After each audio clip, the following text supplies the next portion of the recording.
Psoriatic arthritis symptoms can be unpredictable. I had joint pain, and I couldn't move like I used to. I needed relief. I got Cosentix. It helped me move better. Cosentix secukinumab is prescribed for people 2 years of age and older with active psoriatic arthritis. Don't use if you're allergic to Cosentix. Before starting, get checked for tuberculosis. An increased risk of infections and lowered ability to fight them may occur, like tuberculosis or other serious bacterial, fungal, or viral infections. Some were fatal. Tell your doctor if you have an infection or symptoms like fevers, sweats, chills, muscle aches, or cough, had a vaccine or plan to, or if inflammatory bowel disease symptoms develop or worsen. Serious allergic reactions and severe eczema-like skin reactions may occur. Learn more at 1-844-COSENTIX or Cosentix.com.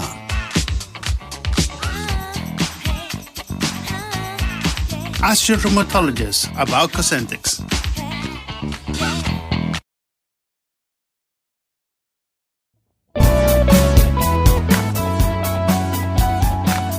Hey there, listeners. Welcome to Shit That Goes On to Our Heads, the podcast where we normalize conversations around mental health. That's right. I'm Dirty Skittles, and alongside my amazing co-host, Rex, we are here to share stories and tips from our incredible guests. Each episode, we deep dive into struggles and triumphs of mental health, offering practical advice and heartfelt support. Because no one should feel alone in their journey. Join us as we break the stigma and build a community of understanding and compassion. Tune in and let's start talking about the shit that goes on in our heads. 3, 2, 1. Welcome back to another episode of Shit That Goes On Our Heads. I have my fantastic and amazing co-host, Dirty Skittles, and we have our awesome, amazing guest, Hadley. Hadley, thank you so much for coming onto the show. Thank you. Thank you for having me. I'm so excited to do this. Yay! I'm excited too. So you said you're outside of DC-ish area? Yeah, I'm in Virginia, in the suburbs of DC. Very cool. Yes. Very cool. We went, my husband, myself, and my son. No, not my son. We want to take him, but my husband and I, we went to DC, and it was one of our favorite trips ever. It was wonderful. It is a really fun city. In fact, I need to do more of the, being a tourist in my own town. You kind of take it for granted when you're right there, but I think I'll stay away for the next week or so. But I keep saying I'm going to take the kids down and do the touristy stuff because there's so much there. There really is. Tons of museums. The Smithsonian, it's all the things. But you're right. I would stay away for at least maybe 2 weeks, maybe 3. I forgot that craziness was happening in the world. Yeah. Maybe 4 years. I don't know. 4 years. Oh my God. So Hadley, what makes you? Well, what makes me? So my story kind of has 2 distinct parts, right? As it relates to sort of what we're here to talk about. There's the story of my relationship with alcohol, which has led to this huge kind of revolution in my life that changed everything. But then there's also the story of my mental health. And then, of course, kind of the messy way that the 2 intersected, as often happens. So if you want me to just kind of dive in, I'll try and weave them together and be as, succinct as I can. Like we said, I live outside of DC. I'm a mom. I have 3 sons, a 13-year-old, a 15-year-old, and then a 26-year-old stepson. I'm a marathon runner and a fitness nut, and I am also an author as of last year. And it is crazy because if you had gone back to the Hadley from 5 years ago and told her that she would be an author, talking about sobriety and all of that, I never would have believed you. So going back I grew up in this area too. I've lived here for most of my life. And when I was 14, when I was a teenager, like so many of us, I struggled to fit in. I felt really socially awkward. I was very shy and introverted. I just always sort of felt like a square peg in a round hole. I felt like I was on the fringe of every social circle I was a part of. I kind of felt disposable. I struggled. And now looking back, I know that I was very much an introvert living in an extroverted world, but I didn't have the tools or the knowledge to know how to navigate that. So I just turned myself into a chameleon, always trying to change my shape and color to fit whatever situation I was in with whatever people. And so when I was 14, I got drunk for the first time.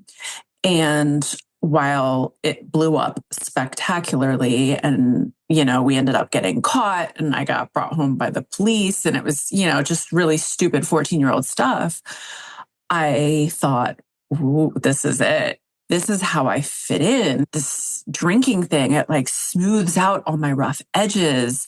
It, releases my inhibitions. I can be funny. I can be popular. I can be the life of the party. I can be all these things that I thought I was supposed to be.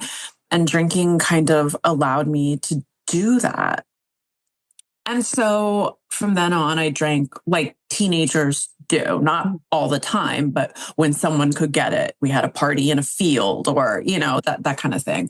But I knew very early on that something about my relationship with alcohol felt off. It didn't feel good. I didn't like how I felt after drinking. I discovered very quickly that I was a blackout drinker. I never puked. I never threw up like my friends would. It was like I would drink too much and my brain would just shut down and I would black out and I would wake up the next day not remembering anything, going through those checks. Like we didn't have phones back then, but it was like, who's mad at me? What did I do? Did I get in trouble? What did I say? And just so much shame. I never liked it, but I just sort of felt like it was normal. Everybody else kind of laughed about it. So I moved into college very much. I went to a big football school. The college binge drinking scene was crazy. Again, my drinking seemed very normal. I was drinking the same way everyone around me was drinking.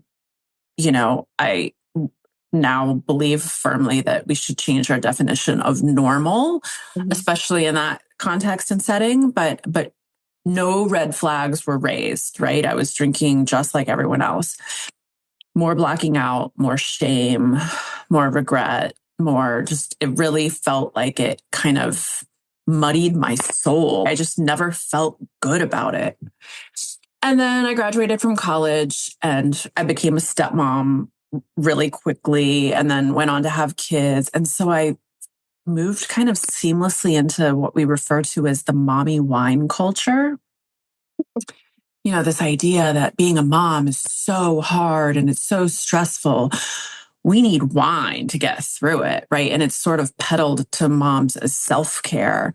And I was the poster child for mommy wine culture. In fact, I share a lot of cringy things on my Instagram, like my memories that pop up. Instead of deleting them, I try to use it to teach people, right? All of the awful wine memes I would share and trying to make a big joke out of it. And I was making a joke out of something that I really felt icky about on the inside. But, when you're joking about it, it can't be a problem.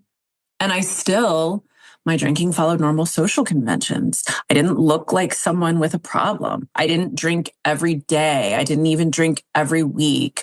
I wasn't hiding vodka bottles in my closet. I wasn't, we can come up with all of these ways to rationalize and to convince ourselves that it can't possibly be a problem because I don't check these boxes. And we've sort of been conditioned as a society to think that there's only two categories of people, right? Either you're an alcoholic or you're normal and you fall into one of those two buckets. So if you're not an alcoholic and I didn't check those boxes, then I must be normal. So I just have to do it better. Like I just have to figure it out.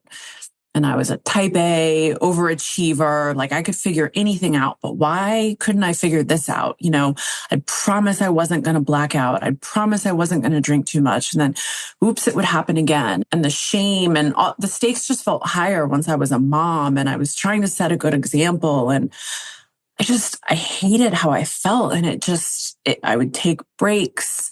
I would manage to rein it in for a little while. And I would think, this is it. Now I'm a good little drinker, right?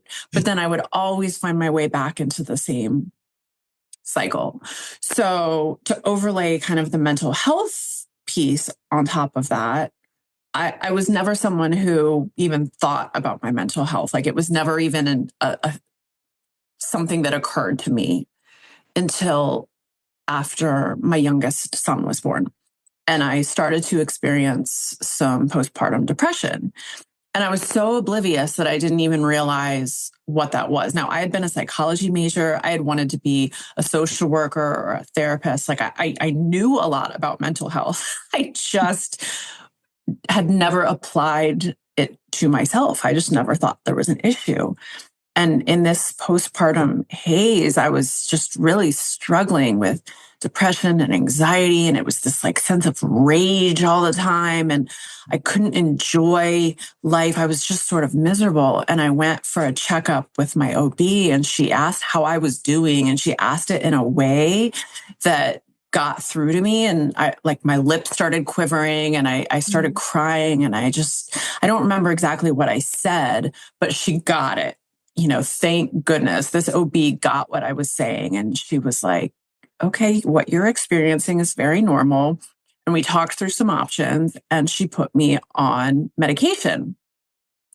And let me just tell you, that was what I needed at that moment. I always joke, if she had told me to go find a therapist and do yoga in the woods, I would have lost my shit because, I had 2 kids under 2, right? Not that there's an easy button, but I needed, Zoloft was just what I needed at that moment. And it changed everything. It kind of lifted that fog. It silenced the rage. It made me feel human again. Like I could enjoy life. I could enjoy being a mom. It was beautiful. And I just, it's like there's so many ways to address mental health, but medication is one of those tools. And it was really, it really had a profound impact on me. And I'm so grateful for that. So time went on and I was feeling really good. And I would tell everybody, I was very open about the medication because, I wanted to, let's end the stigma around mental health. Like it's okay to not be okay. All the things that you say. Mm-hmm. But it was so interesting because I was talking this big game, but I was also still drinking. I acted like my Zoloft and then ultimately I switched to Lexapro and that was like the magic spot, right? And I'm still on it today. But I was still drinking on top of the medication, which you're not supposed to do. I just thought that was a suggestion. It was like Zoloft or Lexapro was one tool in my mental health toolkit, and then wine was another. And I thought that it was important. Yeah. But then I started to feel worse. And it was around COVID. Like so many people, things kind of escalated in COVID in 2020. My husband was diagnosed with cancer and then he was laid off. And then my grandfather died. And then my in-laws were hit by this financial scam. It was like one thing after another. And I was, trying not to spiral. And then by 2021, things were starting to look up a little bit. But I found myself in this pattern where we have a lake house that's about 2 hours from our home. And we would go on the weekends. And since we were sort of out of the COVID fog and my husband's immune system was like back online after treatment, friends could come visit again. So we would drink really heavily at the lake all weekend with friends because they were on vacation. So it was like vacation drinking. And then I would end the weekend and fall into this crazy depressive episode. So depressed. And I was seeing the connection between that depression I was feeling and the drinking. It's like I had always been sort of oblivious to that link. I don't think I wanted to see it, but I was finally really tuned into it. And so I would be so depressed and anxious and miserable, and I would just be like in this fog. And then by Wednesday, Thursday, it would start to clear again. And we would go back to the lake and repeat the whole cycle. And it was just chipping away at me. I was miserable. And I kept thinking, why isn't my medication working? I was blaming it on the Lexapro. Geez, why isn't my Lexapro working anymore? Which is so silly now in hindsight. And so I had this epiphany one morning. I woke up at the lake at like 3 a.m. And I had, the chills and the like spins and the hot sweats. I was so hungover. I'd had like my friend and I had drank I think we had 2 bottles of rosé between the two of us, and fell asleep by 8 o'clock, like day drinking. And I was sitting there in bed, and I was supposed to have a long run that morning. I was training for a big race, and I knew I wasn't going to be able to run. I was miserable. And I just had this moment where I thought, I'm doing this to myself, and I'm acting like I'm powerless. Like I'm acting like it's being done to me, but I'm in control here. And I decided I was sick and tired of feeling sick and tired. And I had taken breaks. I had tried all of this stuff to fix my drinking. And in that moment, it became really clear that what my intuition had been telling me was that the only thing that was going to work for me was no alcohol. And I had to do something different if I wanted to see a different result. And I did want to see a different result. I didn't want to feel like that anymore. And so that was my last hangover. And I decided I was going to figure it out from there. And I did. I leaned into self-care, and I found kind of a support system, and I educated myself a ton about alcohol, which made it hard to want to go back. And I just kind of poured myself into this new version of me without alcohol, and figuring out what she was going to look like, because it had been so long. And along the way, I decided, because I was reading all of these quit lit books, these amazing kind of memoirs about people who had quit drinking, and none of them felt like my story. They were amazing and they helped me so much, but they were all very much rock bottom stories. And I decided that I wanted to tell the story for people like me who never hit any kind of stereotypical rock bottom. I didn't look like somebody who had a problem. No one in my life, not even my husband, knew that I struggled with this. I kept it so private and hidden. And so I wanted to tell my story as someone who lived in what we refer to as that, as a gray area drinker, kind of in the middle ground on the alcohol use disorder spectrum.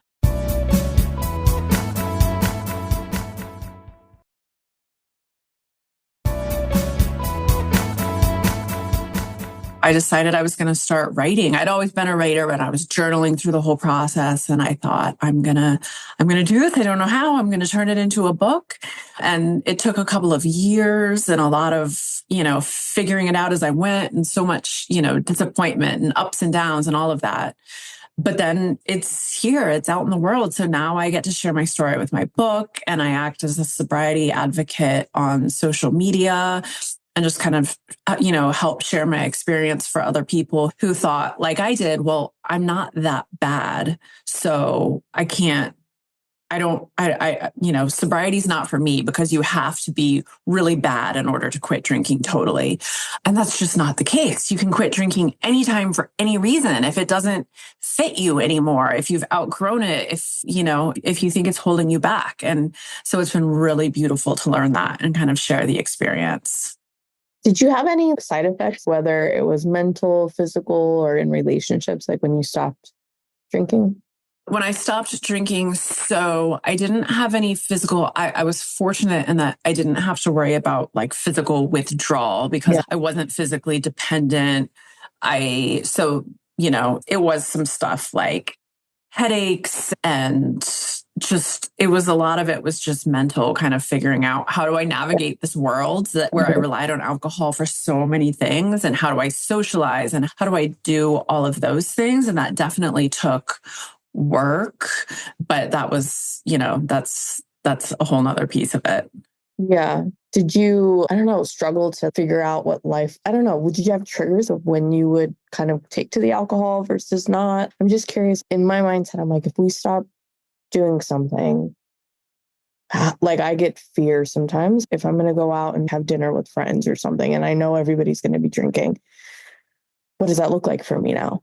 Yeah, that's a good question. And that's probably the question I get most from people online. It is scary. It's scary because alcohol is something that is so embedded in our lives. It's how we've been sort of trained to do everything, to celebrate, to grieve, to handle stress, to have fun, to connect, like all of those things. So you have to kind of pick out all the little tentacles that are stuck in every part of our lives. So yeah, I was definitely scared about the social aspect, and it took a little while, right? It was like, what do I do when I go out with friends? And for me, I decided to be really open and to tell them what I was doing.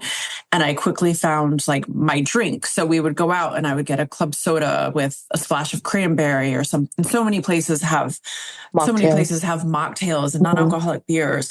My big kind of trigger you mentioned was like at 5:00 in the afternoon. That was when I would start making dinner. I would pour a glass of wine. I would kind of decompress from the day with the kids. And so I would find myself getting kind of twitchy at 5:00. Like it's again, you've kind of, your brain has built these connections and it's, well, this is what I do at 5:00. This is what I do when I go out with friends, and you have to kind of retrain yourself. So I found a kombucha that I really loved, and I would have kombucha at 5:00 and I would go sit in the sunroom and read my book for 10 minutes before I started dinner. And that's now something that I still do. And it's like one of my favorite parts of the day. You know, I had to learn also, part of the journey for me was kind of learning to embrace and appreciate myself as an introvert. And so I went out to bars and did things like that with friends, but I really disliked it and I had to be drunk to do it. So now there's things that I say no to. I always joke, I'm like, my life might look boring, but it's not because I'm sober. It's because now that I'm sober, I know I really like a boring life. Right? So I'd much rather, I've made these trade-offs where I'll go for a walk with my closest friends. We make walk dates and we go on walks together and we get a coffee, or we go out to lunch, or I still go to dinners and all of that, but I have no interest in going to a bar anymore. And it's not because I'm worried I'm going to be triggered. It's because that's just not how I want to spend my time. But I feel like I've derailed from your question. I don't know. With friends, the social aspect is hard. One of the things I learned is that people care a lot less than you think they're going to. I was worried that it was going to be a much bigger deal than it is. And when I am out with friends, I order a mocktail, I order a club soda, and I still enjoy myself. And then if people get drunk and annoying, I just get to drive myself home. So did you find that when you stopped drinking, the Lexapro started working a little better? Yes. Isn't it crazy how that works? Yeah. And I always am quick to give the disclaimer, eliminating alcohol isn't going to magically solve all of your mental health problems. Right. It's not all sunshine and roses. But for me, in the beginning, it almost felt that way because I was really shooting myself in the foot. Alcohol is known to exacerbate depression and anxiety, causes it. And so I was making it worse while also negating the effects of my medication. So when I stopped drinking and gave myself like a week, I started to feel that fog lifting, and I started to feel like a totally different person. Totally different. I mean, life is not all sunshine and roses, but I'm so much better equipped to handle the ups and downs now that alcohol isn't like pulling the levers on my mental health with no rhyme or reason. I mean, I was really making it so much harder for myself without even realizing it. So yes, I did feel like my medication was like, thank you, let me do my work as soon as the alcohol was out of there. And was your husband super supportive of your decision? He was incredibly supportive. He was a little surprised at first, and he was kind of hurt, understandably, because he didn't know that I struggled with this. He knew that sometimes when we drank too much, I blacked out and he got annoyed, or I did something stupid, or it was always never as bad as I thought it was, but I was not fun to be around. Now that I'm sober and I'm around people who are, it's just, you're really not as cute or as funny as you think you are. But it was not like a huge deal in our marriage. And I never talked about it because I was so ashamed. I mean, I held on to so much shame. It just eats at you, and it thrives in the dark. So the more you go on without talking about it, just the grimier and ickier it feels. So once I kind of released it all and talked about it, he was incredibly supportive. And everybody asks, my husband still drinks. He's a very moderate drinker.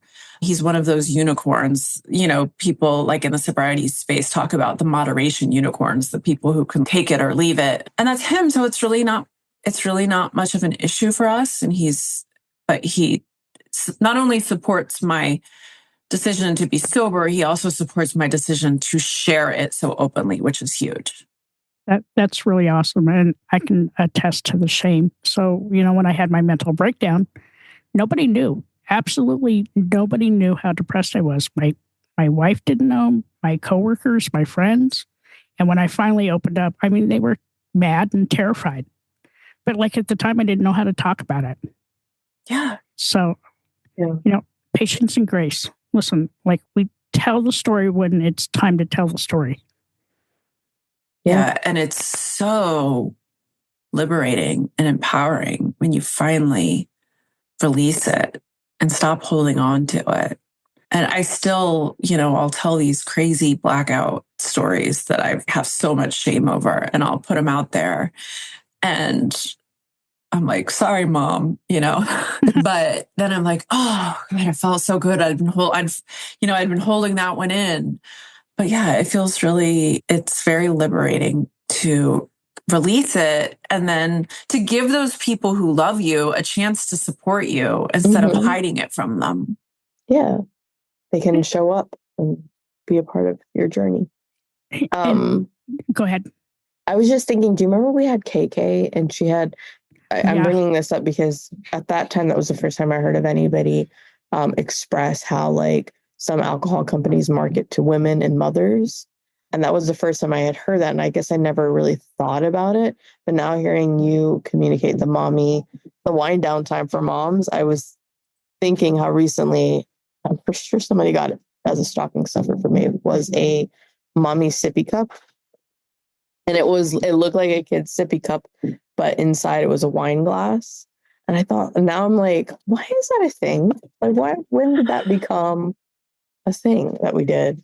The more you start noticing it, the more you'll notice it. You know what I mean? It's like when you get a new car, you'll start to see it in advertising, in TV shows, in social media. It's huge. And I think it started with marketing, but now we're doing the marketing for them. We've picked it up and run with it, right? And it's a really unfortunate message for women too. It kind of keeps us small, right? In order to deal with this, you're going to need to be comfortably buzzed. Parenting is tough. To handle those little monsters, you need a big old glass of wine. Yeah. And then there's also the message it sends to our kids, because I tell you, they notice a lot more than we think they do. A lot more. Yeah, there's this person I follow on social media who all she does is make dinner for her family. She's not doing anything scandalous, but literally every video starts with her pouring herself a glass of wine, and then she makes dinner for her family. And so, like you just said, the more you notice it, the more you'll notice it. I'm like, dang, it's crazy to me. It's one of my favorite parts of this whole experience has been sharing it with my now teenage boys, because when I stopped drinking in 2021, they were at an age where, they knew that I had a glass of wine in the evenings. Sometimes I was never drunk around them. It was always all the friends would put the kids to bed and then we would get rowdy or whatever. I had these rules that I followed. So they never witnessed a problem. But they did notice all of the, I had the wine aerobics, the apron, and all run for wine. All of that stuff. And they notice it. So now as they've been getting older and I've been going through this process and writing the book and all of that, really having these open and honest conversations with them about alcohol and about why I chose to quit and why feel the way I do about it. And I in no way suggest that I think that my kids are never going to drink. But when they do, they're going to be a lot more educated than I was at 14. They're going to go into it with eyes wide open, and they'll get to make their own choices, and they know that I'll be there for them no matter what. And one of my favorite parts now is knowing that, if they're at a party and something goes sideways, I can always jump in the car to pick them up, because I won't be 2 or 3 glasses of wine deep on a Friday or Saturday night when they're in trouble. And that just feels really good as a mom. Yeah. How do you approach that topic with your kids? Because my son is 7 and we're not heavy drinkers. Like, I think we'll have the occasional drink here and there, but I'm curious, like, how does one introduce that to their kids if they're not seeing it, at home? I'm trying to remember the evolution of. So when I first stopped drinking, I'm really open with my kids. Anyways, we have the bluntest, like, sex ed conversations, like all that stuff, like the stuff that, with a house full of boys, like, it's kind of crazy over here. So, like, nothing is off the table for conversation. I'm looking forward to it. Oh my gosh. I kind of love it. I have the sense of humor of a 14-year-old boy now. It's not pretty. Nothing offends me. So, but I said, that I quit drinking. And when they asked why, I think I just gradually kept kind of sharing more and more. And it was just, I think I remember one of them saying, well, were you an alcoholic? Because that's the only frame of reference they have. They know that word. I said, no, I don't identify with that label. Some people do. It's great. I just didn't like the way it was making me feel. It made me feel not good about myself. It made me a version of myself that I didn't like. And then I started sharing the science with them as I started learning that, that we used to be told that it was good for your heart, and there's, antioxidants and all of this, and a glass of, well, now we know that's not really true. The prevailing science says that no amount is safe or healthy, and it causes 7 kinds of cancer and all of this. And I don't demonize it. Again, my husband drinks. They know that. Like, I share both sides of it. Like, these are the facts that I wish I had known when I started guzzling it at 14 and didn't look back.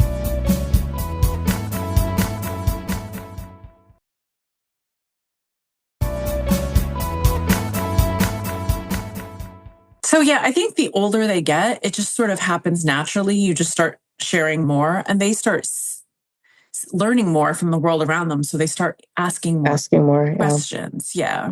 That makes sense. Because as a mom, I worry. I'm like, oh, what's going to happen when he's to worry about? Yeah. And you stole my question, and I'm not even a mom. So, it's all good. We got kittens, kitty cats. What? You're a cat mom. Listen, they don't give a crap, okay? And the fact that they're quiet today is a miracle. A miracle. I probably just cursed myself just saying that. But, I really admire what you've done. And, even for me, I'm 61 and a half, and I've really backed down on a lot of my drinking. A lot of it, started, like last year, like right around February, I stopped drinking pretty much everything, and I feel better. And I'm glad I did that, because in November, I got really depressed again. But this time, we didn't keep it silent. Everybody knew what was going on. I was pretty loud about what was going on in my head, and I just felt better. I didn't feel like I needed a drink to get through it, or I had hope. I had hope that amazing. Everything was going to be okay. And, for me, my dad was an alcoholic, and I never really picked up on any of that. And yeah, I drank a lot when I was in high school. A lot. Like the fact that we made it to 61 is a miracle in itself. Isn't it amazing to think that we're still alive after some of the stuff we did? Literally, was it the last recording we did? Somebody was like, what would your younger self be proud of from you today? And I was like, the fact that I'm still alive.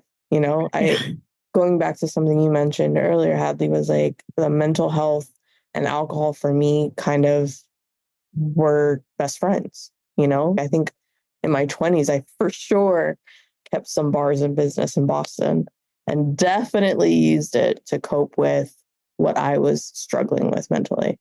So I wouldn't have associated myself as an alcoholic either. I think I probably am in that gray area where it was a choice to use that to cope. And then one day realizing, I don't like the way I feel. I always get horrible hangovers. It's never fun. The older you get, they last longer. What are we doing?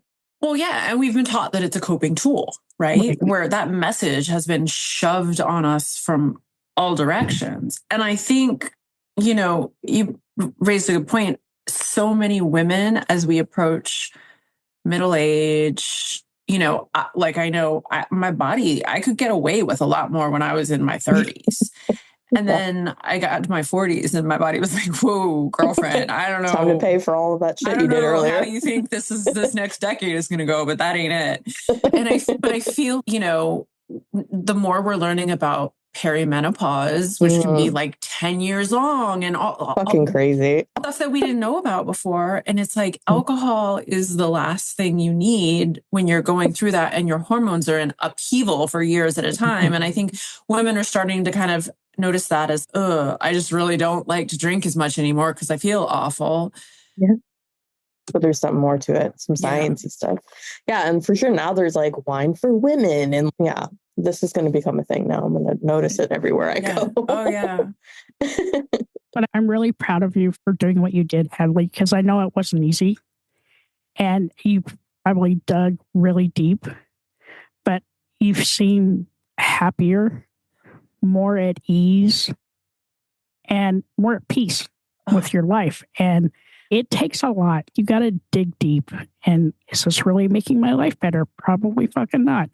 But, you made a difference and you wrote a book about that. And, that takes a lot of power. And I'm so proud of you for doing that and sharing your story with us and sharing it with the world, because people need to hear this, right? You don't need to drink wine or bourbon or anything to make yourself feel better.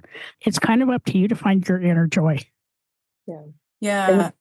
And you're like shedding, you're either not an alcoholic or you are.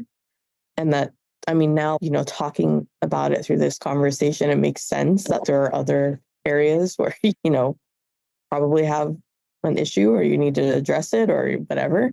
It doesn't have to be like the gruesome stories or movies that we see about alcoholics, right?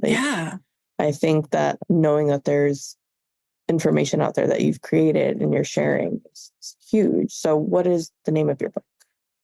The name of my book is The Dirty Truth on Social Drinking, Everything in Moderation and Other BS. I wanted to sort of lower the barrier to entry so people weren't, a lot of these books you look at and you can tell it's like this deep, dark, rock bottom sort of existential crisis story. And I was a social drinker. And you know what? It turns out that it wasn't as social as I thought, and it didn't work for me. And, the question we have to ask ourselves am I an alcoholic? It's like you said, is this making my life better or is it making my life worse? Because if it's making my life worse, it doesn't matter if I'm an alcoholic. I just don't have to do it anymore. Right. And this makes me think of Johnny when we recorded with him. So one of our guests, his episode will be coming on pretty soon. He stopped drinking. And he was a social drinker, and now he manages a winery with his family. Mm-hmm. But he said his life is so much better since he stopped drinking. He found his joy, and that's my buzzword for 2025 is find your joy. Yeah. Okay, question time. Girl, go get a coffee, please. Okay. If you can go back to a younger version of yourself, to give yourself a bit of advice, what would you say? And how old are you when you go back in time? Oh, that's such a good one. I feel like I would love to stop myself every decade along the way. And I feel like the first thing I would do was go back to that 14-year-old who was about to get, drunk for the first time and say, stop trying to be what you think that everyone else wants you to be. Learn to live in your own skin and be comfortable with that before you go down this other path. You don't have to try so hard to fit in. Eventually, you're going to find the right people and it won't feel like work. And Yeah. And then I guess at that same age, I would say the other big lesson is I wish I had known to listen to my intuition sooner. My intuition tried to send me these messages about my drinking for so long, and I kept ignoring them. And now I feel so much more, I trust myself more. I feel so much more confident. Like if my intuition speaks up, I'm going to listen because she knows what she's talking about. Yeah. Would you say that's the hardest lesson you've had to learn so far? Trust your intuition? Yeah, I think so. Because, well, I don't want to say I would go back and change everything, because that old version of Hadley got me to this version of Hadley. Right. And so I love and appreciate her for that. But I experienced a lot of unnecessary pain. And if I just could have trusted myself earlier, I could have found this joy and this peace and this clarity a lot sooner. Yeah. I love that. All right. So now my questions. Mm-hmm. What is your favorite word? Right now, the first thing that comes to mind is peace. I found so much peace, and I had no idea how much that was lacking before I quit drinking. Just waking up on a Saturday morning without a hangover and drinking my coffee and feeling good about the person I see in the mirror, that peace just cannot be beat. I love that. And what's your least favorite word? Well, I'm trying to think of a meaningful one. My least favorite word, my kids would be like, well, you have to say, is the word supper. Like when somebody says supper instead of dinner, I lose my mind. So my kids will be like, oh, is supper ready? And I'm like, But a more meaningful word, I would say, is shame. Just, I don't want to be associated with it anymore. I feel like I felt so much of it for so long, and that chapter is over. I refuse to feel that way anymore. I love that. Okay. So my last questions. Mm-hmm. What does Hadley do now for self-love and self-care? Oh, that is a great one, because it's such an important part of our mental health journey. And also kind of, it's a huge tool when you're trying to eliminate alcohol. Self-care is so important. So for me, it was learning that self-care is not like bubble baths and mani-pedis. I mean, that could be part of it, but for me, it was learning what I really need. And for me, as an introvert, I require a lot of alone time. I love being with friends. I like doing social things, but then I really need a lot of alone time to kind of recharge myself. And so making sure I get enough of that can be hard. Exercise is really important for me. I'm a runner. I go for lots of walks outside. I like being out in nature, especially since eliminating alcohol, that's become, for some reason, even more important to me. I crave just the fresh air and being in nature. And so finding ways to do that is a huge part of my self-care routine. Getting enough sleep is really important. Those are probably my main sort of kind of my self-care toolkit. I love all of this so much. Thank you so much for sharing your story with us, your journey. How can our listeners find you?